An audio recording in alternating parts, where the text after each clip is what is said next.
Actual Karen, okay, boomer.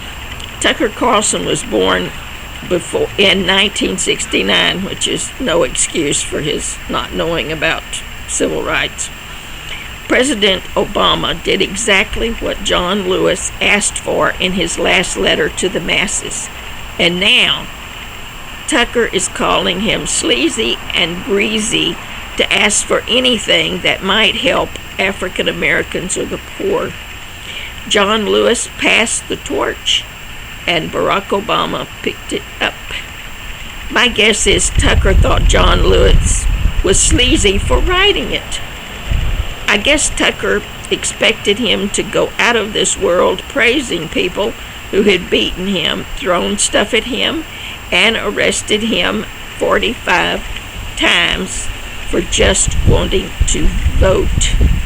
And he died while Donald Trump was doing a sequel of the 60s in Portland. One of my favorite people in the world, Clara Luper, the mother of Oklahoma's civil rights movement, she was arrested 36 times. I was in Texas while she was doing it, but I did get to know her and march with her a few times. I felt the same seeing John Lewis lie in state in the rotunda where they denied him his rights as I did when I saw her lying in state in the Oklahoma Capitol. She lived to see the first black president. She was a teenager when John Lewis was born, but she was there when he gave the speech at the Lincoln Memorial. Bull Connor, Carlson stated, the country falling apart, riven by racial strife and tribalism, and one of the most respected people in the whole world decides to pour gasoline on that and compare the police to Bull Connor. As if America or Minneapolis is like Birmingham, Alabama in 1963. It's insane. It's reckless, Tucker said. I was a teenager in Houston, Texas, where the news coverage was not that fair and balanced in the 60s. And I watched some in real time with Trump's secret police in Portland. The only difference was I didn't see anyone using dogs to attack protesters in Portland, and there were no firehouses. But there seemed to be a whole lot more tear gas and pepper spray. One good thing is there were a whole lot more white protesters this time than there were in the 60s. The Portland police was pretty bad, but the Trump Gestapo was worse. At least Bull Connor wore a name tag some of the time. But the mayor of Birmingham and the governor of Alabama were not supporting protesters in the 60s. They did, however, object to the aid of federal forces. All Obama said was, don't just take it because it should have been changed long ago. As far as I can tell, the police today appear to be openly killing more unarmed black people. Back then, the police wore white robes and pointy hats and didn't really want people to know who they were. The GOP fought for it, but allowed the Voting Rights Act to expire, and the Supreme Court had taken out the part where racist states had to get approval for changing voting laws. So the South, especially North Carolina and Texas, immediately went berserk. Now the most important platform of the GOP is voter suppression and disenfranchising people of color. Texas closed voting places and places to register to vote, or they made them open only every other Tuesday for 4 hours or twice a month for 8 hours. Because of the size of some counties in Texas, people would have to drive 100 miles each way just to get a picture taken. They had to prove who they are when they've been voting for decades and come up with birth certificates and marriage licenses for the women.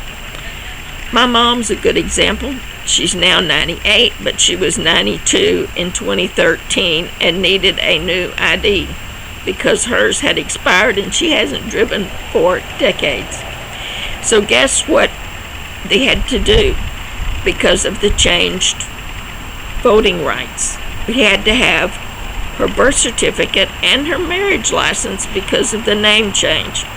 When she went to work in the 40s, she had to have her birth certificate changed because all her original said was her birth date and girl with her maiden name.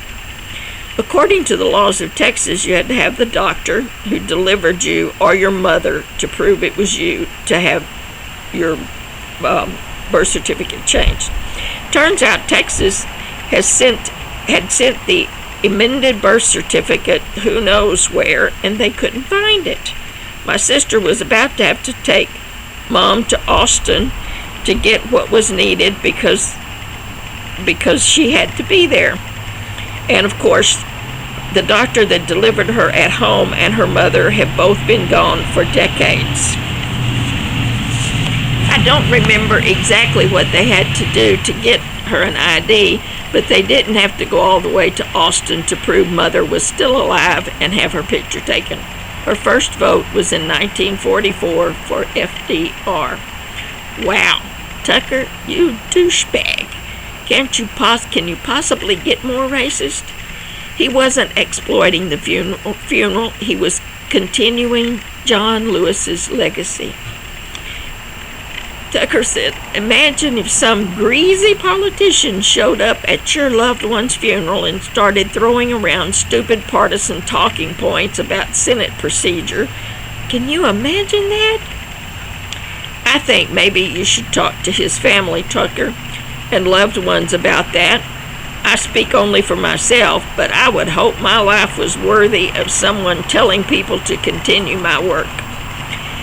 A 24-hour filibuster nearly killed the Civil Rights Act of 1957, which was weak and hard to enforce.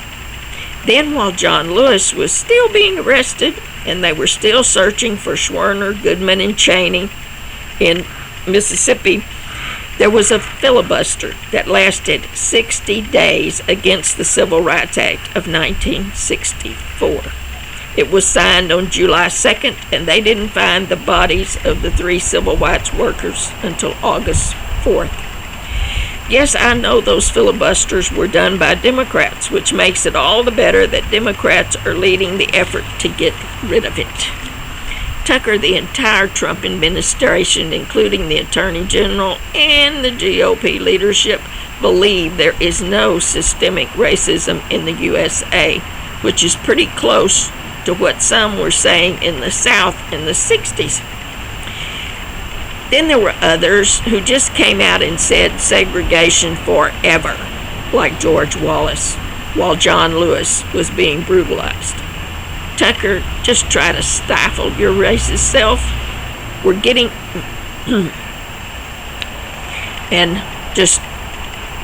are going to get to go to a protest tonight, but it'll be in our car. And we'll have all the protection that we need. Now, I need you to wear a mask and please care about your fellow citizens. Thank you.